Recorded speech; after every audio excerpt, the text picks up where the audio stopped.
Welcome to the rise of Project Pan.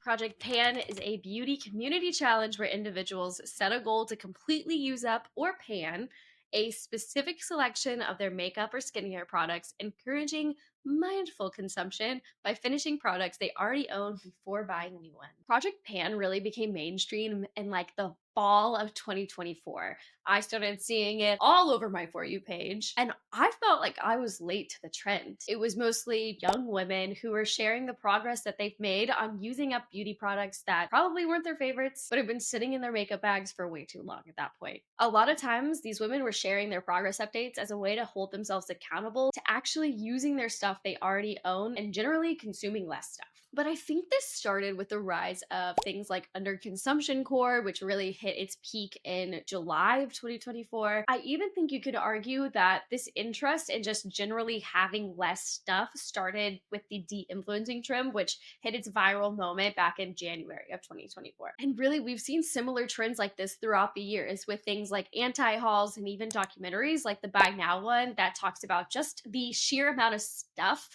that we have that we don't need, but companies are continuing to produce because people just love to overconsume. But thanks to things like social media, we're becoming collectively aware that there's just too much stuff and the planet just can't sustain constantly creating that much stuff. The stats on things like fast fashion alone is banana pancakes, and I can't even fathom those numbers. When we think about what are the things that most women tend to overconsume, what do you think they have a ton of? Makeup, skincare, and beauty products. We're constantly seeing celebrities launch makeup brands. We're seeing makeup artists promote new products, and we're constantly seeing advertisements targeted towards young women to buy the next hot product that's gonna make you look like you've got a flawless filter on your face, or trying a new dupe of a more expensive product. So it's really easy to get caught up in buying the next best thing and forgetting about the product that you already had. That maybe was a decent product, you just never finished it. I am no stranger to doing this as well. I have totally fallen for these ads. I have definitely leaned into influencer marketing when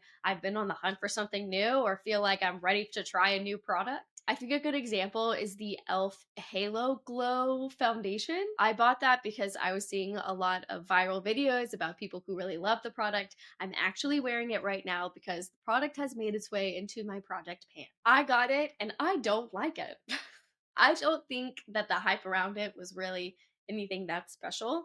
And so I bought it and then it fell to the bottom of my makeup bag and it's just been kind of cluttering up my space now. So I have put it in my project pan to use up so I can finally stop staring at it. I feel like it's really easy to fall into the habit of over consuming, especially things in the beauty sector of the world. Think about how many gifts you've been given. If you shop at places like Sephora and you get enough points, they constantly give you little samples of things. So then those start cluttering up your space as well, or you try a bigger product because you like the sample and then you forget about the moisturizer that you were previously using. Of course, there are things like random sales, so you get the urge to stock up on products that you already love and you know you're gonna buy again. Or it's a really great excuse if something's on sale to try something that you've always wanted to try and haven't had the time or money to do it. So when a sale comes along, you're like, oh, I'll just buy it right now. And then that sits in your drawer and you forget about it for the next couple of months. Even the products that I was influenced to buy just because someone on the internet said it's a good product. Like, I was always the kid that when I got sticker books, I would not put the stickers on anything because I just felt like they were too special and nothing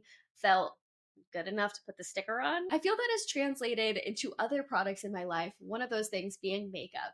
If I find a product I really like, I end up not using it because I'm like, oh, I'll save this for a special occasion. And then I end up just forgetting about it. Or there's just not enough special occasions in my life to actually use the product up. And it's just led to me having more stuff than I know what to do with. Like, the amount of normal products I use on a day-to-day basis compared to the amount of stuff that I have in my makeup bag is actually insane. Enter Project Pan. The idea of committing to finishing a product you already have before buying another one is so important. And I love that we are beginning to see more and more people understand this concept. It feels really encouraging enough to the point where I've decided that I'm going to do Project Pan myself, acknowledging that we don't need backup products. Just buy the next product whenever you finish the one you're currently using. Looking at products and feeling bad about not liking them. And if you're feeling guilty because you spent a ton of money on makeup products that you're not actually using, the money is gone. You've already spent the money, but what you can take back is your peace of mind by actually using those products and using them to the point where they're completely empty.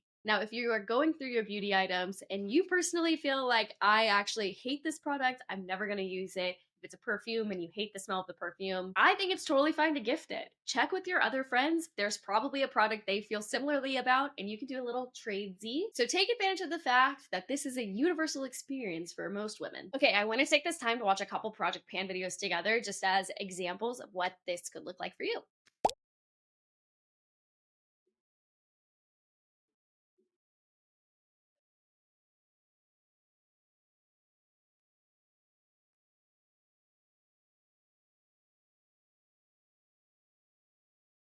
Okay, I love this one. I feel like it's such a good example that Project Pan is getting to the bottom of whatever the product is. It's not just squeezing the tube until you get to the, like, you can't squeeze any more out. It's about cutting open the tube and actually using the rest of the product that's inside.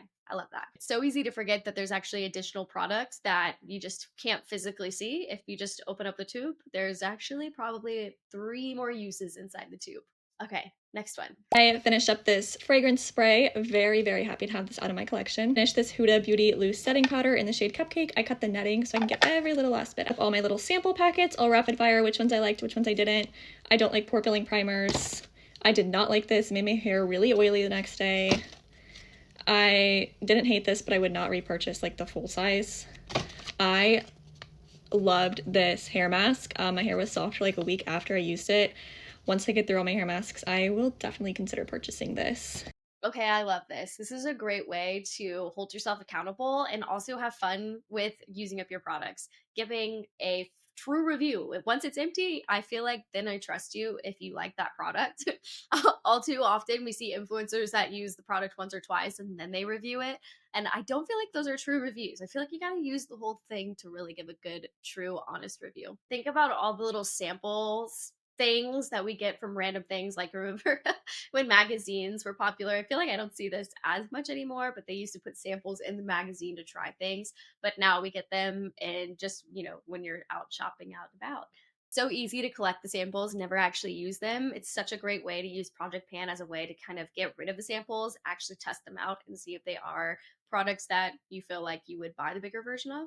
I love that this creator has made it her goal to go through all the samples, and she actually found a product that she will probably buy the big version of when she finishes all her other hair masks. So cool. I'm gonna pull up another creator.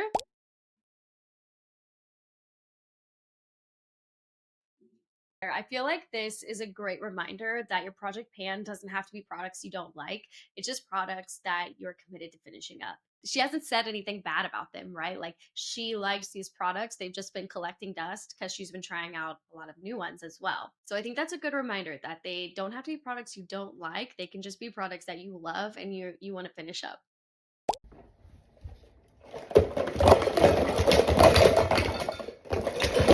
First of all, it's fascinating to me that she saved all the empties to do like a recap at the end of the year. I don't think I could have that level of commitment. I feel like I would just look at the container and be like, clutter, get it out of my house. I think it really is a good reminder and just a visual representation of the products that that person actually uses. And so you can kind of take that into account moving into the next year. Like, last year, I used 11 scented body lotions. Could not be me. I don't really like scented body lotion. But now she knows, okay, I used 11 last year, so I probably don't need to buy any more than 11 this year. I love one of the comments on the video too. It says, I don't think I've ever finished a single bottle of scented lotion. And it just goes to show that we all have different routines and different preferences when it comes to these things in our life that we end up kind of collecting and never using. So if you look at that and you're like, wow, I've never used up a scented bottle lotion, then maybe don't buy scented lotion. Don't get caught even if it's on sale. Or if you get gifted scented lotion, maybe re-gifted to somebody else. So what do you think about Project Pan? I myself have started it. Like I said, I have my own little container of Project Pan items that I'm committing to finishing up. Let me know what your Project Pan looks like. Do you have this? Are you starting it? Do you have a certain product that you've had forever that you're just ready to get rid of and use up fully? Have you seen these trends before? Are you with them? Are you not with them? I have questions and I want to hear what you think. If you're interested in watching more stuff like this, you can find me on Instagram and TikTok, if TikTok is still around by the time this video goes live. I have a Notion template for a no-buy or a low-buy year if you're interested in that on my website, and a ton of freebies to help you live a life that is better for your mind, body, and planet, which if you're doing Project Pan, you're probably interested in all things good for your mind, body, and planet. So subscribe for more, like this video, and leave a comment. I want to hear from you guys. Okay, I'll see you guys at the next video. Bye.